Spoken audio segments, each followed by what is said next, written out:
ओम श्री गुरुदेव दत्त. श्री स्वामी समर्थ. नमस्कार मित्रांनो, आपण बघत आहोत नवनाथ कथासार अध्याय 29.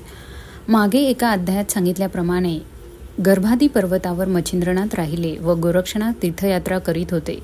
त्याने गिरणारेस जाऊन दत्तात्रयांची भेट घेतली. तो दत्तात्रयांच्या पाया पडल्यावर दत्तात्रयाने तोंडावरून हात फिरवला व मच्छिंद्रनाथ कुठे आहे व तो इकडे कुठे आलास म्हणून देखील विचारले. तेव्हा गर्भाद्री पर्वतावर मच्छिंद्रनाथ तपश्चर्या करण्यास राहिले आहेत व त्यांनी सांगितल्यावरून मी तीर्थ करत करत आपल्या चरणांजवळ आलो आहे असे गोरक्षनाथांनी सांगितल्यानंतर दत्तात्रयाने गोरक्षनाथात सांगितले की मला तुझ्यापासून एक कार्यभाग करून घ्यायचा आहे. तो असा की भर्तवरीवर मी अनुग्रह केला पण तो आपल्या बायकोसाठी स्मशानात शोक करत बसला आहे. या गोष्टीच आज 12 वर्ष पूर्ण झाली. तो गवत पाने खाऊन जिवंत आहेत तरी तू तेथे जाऊन त्यास सावध कर. हे सर्व जग मिथ्या अशाश्वत आहेत असे त्याच्या अनुभवास आणून दे व त्यास नागपंथात घेऊन ये. मी त्यास मागे उपदेश केला तेव्हा त्याने मी नागपंथात अनुसरीन असे माझ्याजवळ कबूल केले होते असे सांगून भर्तरीची जन्मापासूनची संपूर्ण हकीकत सांगितली. ती ऐकून घेतल्यानंतर गोरक्षनाथाने दत्तात्रयास सांगितले की आपल्या कृपेने मी हे कार्य करून घेतो. नंतर दत्तात्रयांची आज्ञा घेऊन आणि त्यांना वंदन करून ते निघाले. गोरक्षनाथांनी व्यानश्राचा जप करून कपाळी भस्म लावतात ते एका निमिषात 50 योजने लांब अवंतीस गेले. तेथे स्मशानामध्ये भर्तरी बसला होता. शरीर अगदी क्षीण झाले होते व त्यास पिंगलेचा एकसारखा ध्यास लागला होता. त्याची स्थिती पाहताच गोरक्षनाथ अत्यंत वाईट वाटले. त्याने असा विचार केला की या समय या पिंगलेच्या विरहाने अगदी भ्रमिष्ठासारखा होऊन गेला आहे. अशा वेळी जर मी याच उपदेश केला तर फायदा होणार नाही पण उलट माझे सर्व भाषण मात्र व्यर्थ जाईल. तो आपल्या सांगण्यास अनुकूल होऊन आपल्या मनाप्रमाणे वागेल अशी युक्ती योजून कार्यभाग साधून घ्यावा. त्याप्रमाणे विचार करून गोरक्षनाथाने कुंभाराकडे जाऊन एक मडके विकत घेतले व त्यास बाटली असे नाव दिले. नंतर त्या मडक्यात चित्रविचित्र रंग देऊन सुशोभित केल्यावर तो स्मशानात घेऊन गेला. तेथे ठेच लागली असे ढोंग करून तो जमिनीवर पडला व बेशुद्ध झाल्यासारखे त्याने केले. त्यावेळेस बाटली मडके फुटून गेली असे पाहून तो रडू लागला. त्याने तिच्यासाठी फारच विलाप केला. त्याने त्या खापराचे सर्व तुकडे जमा करून जवळ घेतले आणि रडत बसला.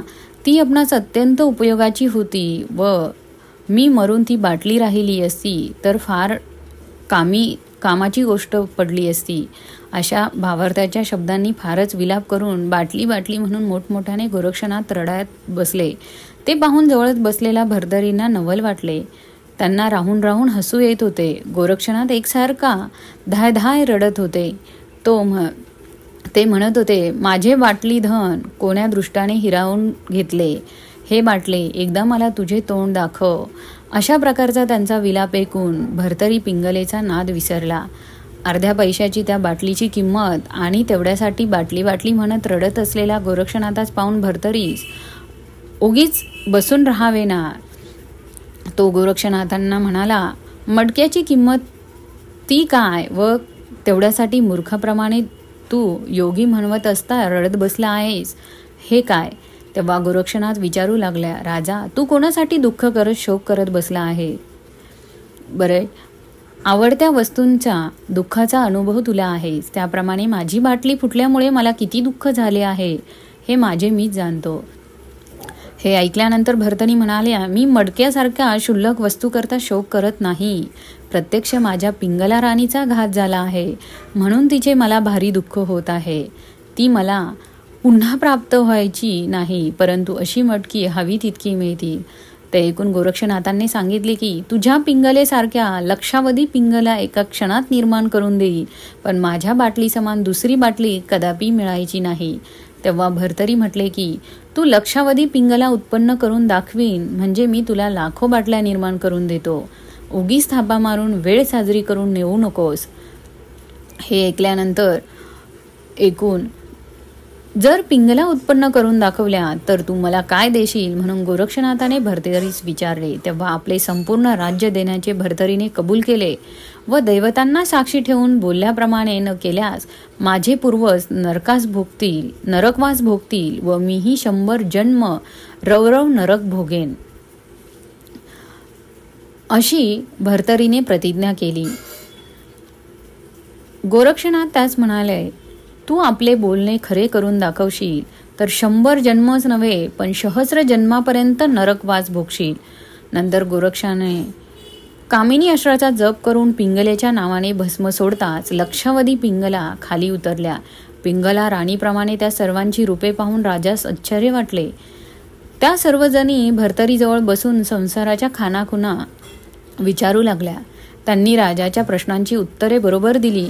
शेवटी पिंगल्याने राजास बोध केला की माझ्या विरहाने तुम्हाला दुःख झाले ही गोष्ट खरी आहे, परंतु अशाश्वताचा भार वाहने व्यर्थ आहे.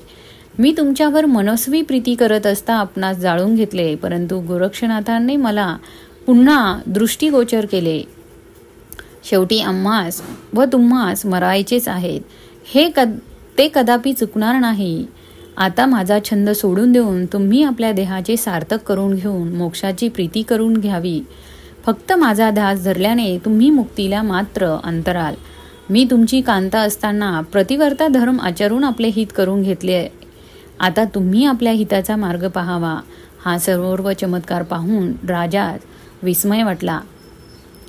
भर्तरी गोरक्षनाथांच्या पाया पडण्यासाठी धावला. तेव्हा गोरक्षनाथाने त्यास हाती धरून सांगितले, राजा, माझा गुरु मच्छिंद्रनाथ हा दत्तात्रयांचा शिष्य आहे व तुलाही त्याच दत्तात्रयाचा अनुग्रह झालेला आहे. तर तू माझ्या गुरुचा बंधू आहेस, म्हणून मला गुरुस्थानी आहेस. मी तुझ्या पाया पडणे योग्य होय, म्हणून मीच तुला साष्टांग नमस्कार करतो. राजा, आता मला सांग की तुझ्या मनात काय आहे? पिंगलेसह वर्तमान राज्यसुखाचा उपभोग घेण्याची इच्छा आहे का वैराग्य वृत्ती घेऊन जन्माचे सार्थक करून घेणार आहे? ते ऐकून राजाने सांगितले की मी पिंगलेसाठी 12 वर्ष भ्रमिष्ठ होऊन बसलो होतो, परंतु मी माझ्या दृष्टीस पडली नव्हती. तुम्ही योग सामर्थ्याने हा म्हणतात शेकडो पिंगला मला दाखवल्यास हे सामर्थ्य राजवैभवात दिसत नाही. मी भ्रांत पडून श्री गुरुच्या हातून निसटलो आणि मोठ्या संकटात पडलो. आता कृपा करून मला दत्तात्रयांचे दर्शन करवा. मी योग मार्गाचा स्वीकार करणार. दत्तात्रयांच्या दर्शनात जाण्यापूर्वी भर्तरी गोरक्षनाथास म्हणाला की तू या सर्व पिंगला अदृश्य कर व राज्यकारभार आपल्या हातात घेण्यासाठी राजवाड्यात चल. ते भर्तरीचे म्हणणे गोरक्षनाथांनी कबूल करून पिंगला अदृश्य केला व त्यास घेऊन तो नगरात गेला. त्यावेळी सर्वांना आनंद झाला. विक्रमराजाने गोरक्षनाथात सुवर्णाच्या चौरंगावर बसवून त्यांची षडोपचाराने पूजा केली. भर्तरीस कोणत्या युक्तीने देहावर आणले हे मला कृपा करून सांगावे, अशी गोरक्षनाथांची विक्रमराजाने प्रार्थना केली. तेव्हा त्याने घडलेला सर्व प्रकार त्यांना सांगितला व पुढचा संकेतही त्यांच्या कानावर घातला. विक्रम राजाने त्या दोघांस आणखी 6 महिन्यापर्यंत येथे राहण्याचा अनुग्रह केला. 12 वर्षपर्यंत भर्तरी केवळ झाडाची पाने खाऊन राहिल्याने अगदी क्षीण होऊन गेला आहे व तितक्यात अवकाशात त्यास काहीशी शक्ती येईल असे विक्रम म्हणाला. तेव्हा गोरक्षनाथांनी सांगितले की आज जी राजाची बुद्धी आहे तीच पुढे कायम राहील हा नेम नाही, म्हणून आमच्याने येथे राहावत नाही. परंतु विक्रमाने अतिआग्रह केल्यावरून ते 3 रात्री तेथे राहून भर्तरी बरोबर निघून गेले. त्यावेळेस भर्तरीच्या स्त्रियांनी गोरक्षनाथांवर फार रागवून शिव्यांची वृष्टी केली, परंतु विक्रमराजाने आनंदाने उभयंतांची रवानगी केली. त्यावेळी गावची दुसरी बरीच मंडळी त्यास पोहोचवण्यासाठी विक्रमराजाबरोबर गेलेली होती. गोरक्षनाथाने भर्तरी स्पष्ट सांगितले की जर तुझे मन संसारात गुंतत असेल तर तू अजून माघारी जा आणि खुशाल संसार सुखाचा उपभोग घे. मी आडकाठी करणार नाही. पण भर्तरीला ते बोलणे रुचले नाही. आपण संसारात विटलो असे त्याने निक्षून सांगितले. गोरक्षनाथांनी आपली शैली शिंगी कंथा त्यास देऊन भिक्षेकरता झोळी दिली. प्रचिती पाहण्यासाठी त्यांच्या स्त्रियांकडे भिक्षा मागण्यासाठी त्याला पाठवले. तेव्हा स्त्रियांनी रडून गोंधळ केला. त्याचे गुण आठवून त्यास राहण्यासाठी आग्रह करू लागल्या. पण भर्तरीचे मन डगमगले नाही. तो त्यांचा तिरस्कार करून निघून गेला. नंतर विक्रम वगैरे सर्व मंडळी परत नगरात गेली. विक्रमाने भावजायांची समजूत करून त्यांचे सांत्वन देखील केले. भर्तरी फार अशक्त झालेला असल्याने वाट चालताना त्याच्या नाकी 9 आले. ते पाहून गोरक्षनाथांनी यानाश्राची योजना करून भस्म मंत्रून त्याच्या कपाळास लावताच भर्तरीचा अशक्तपणा पूर्णपणे गेला व ते दोघे डोळे मिटून एका क्षणात गिरनार पर्वतावर आले आणि दत्तात्रयांचे दर्शन घेऊन पाया पडले. दत्तात्रयांनी त्यांच्या तोंडावरून हात फिरवला व त्यांचे समाधान केले. या अध्यायाचे पठन केले असता, वाचन केले असता क्षयरोग हा बरा होतो व त्रिविध तापातून मुक्ती देखील मिळते. मित्रांनो, नवनाथ कथासारचे सर्व भाग बघण्यासाठी चॅनलला सबस्क्राईब करा. धन्यवाद.